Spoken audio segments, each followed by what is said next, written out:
How do you survive in a place that tells you every day you don't belong?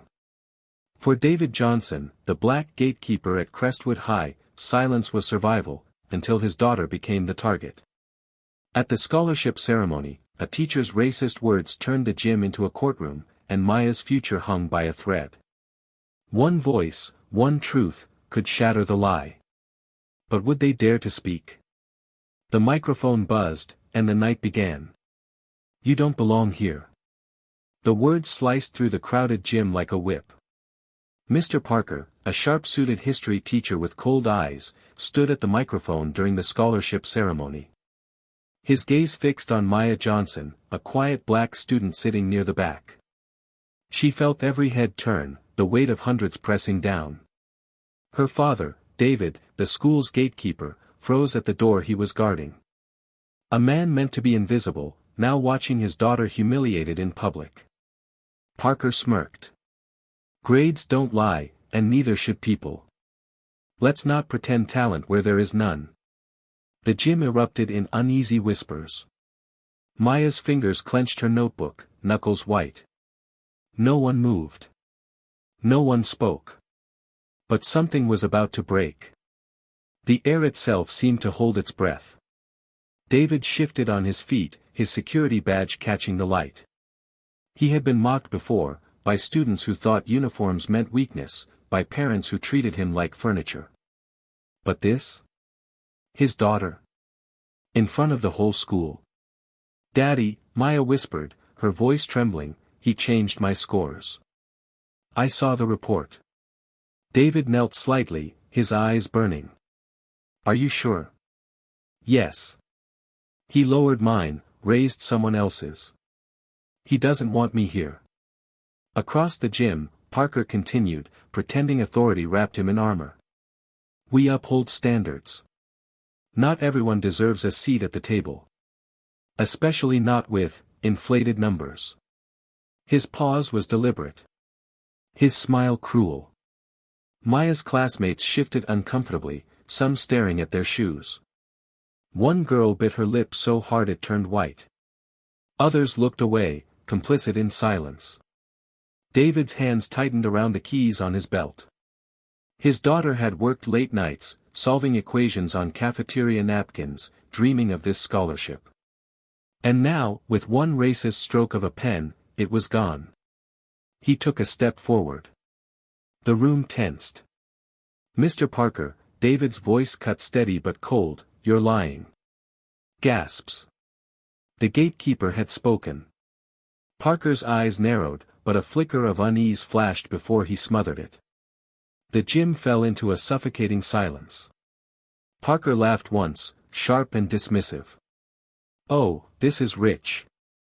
The janitor thinks he understands academic records. Maya stood. Her voice cracked at first, then gained strength. I do. I checked the system when I saw the numbers didn't add up. You moved decimal points. You changed grades. Sit down, Parker snapped, his words like a lash. But she didn't. Her shoulders straightened. I won't. You forged my record to keep me out. The crowd rippled, outrage building but held back, uncertain. David stepped forward until he was only feet away from Parker. His uniform wasn't crisp, his boots were worn.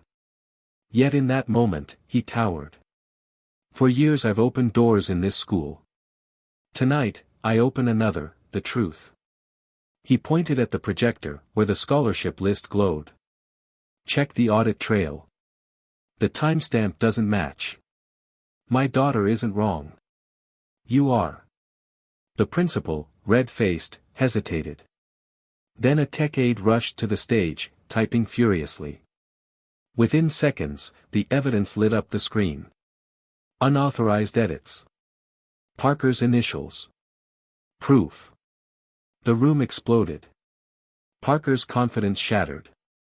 His face drained of color, then flushed with rage. This is a misunderstanding. Save it, the principal barked. We have the record.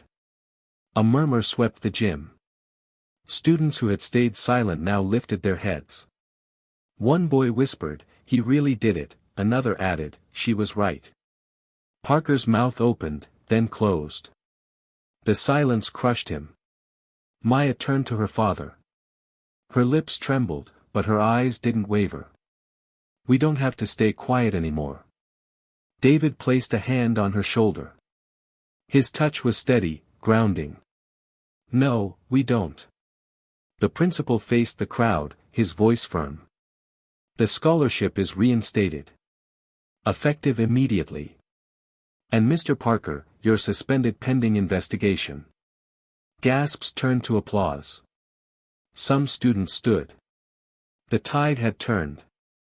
For the first time, David wasn't just the gatekeeper. He was the man who had unlocked justice inside his own school. The gym slowly emptied, but the echoes of what had happened lingered like thunder after a storm. Maya held her notebook close, the same one Parker had mocked. Now it felt like a shield, like proof she had never needed his permission to belong. The principal approached David quietly. "You should join our parent council. We need voices like yours." David blinked, surprised. For years, he had been the shadow in the hallways.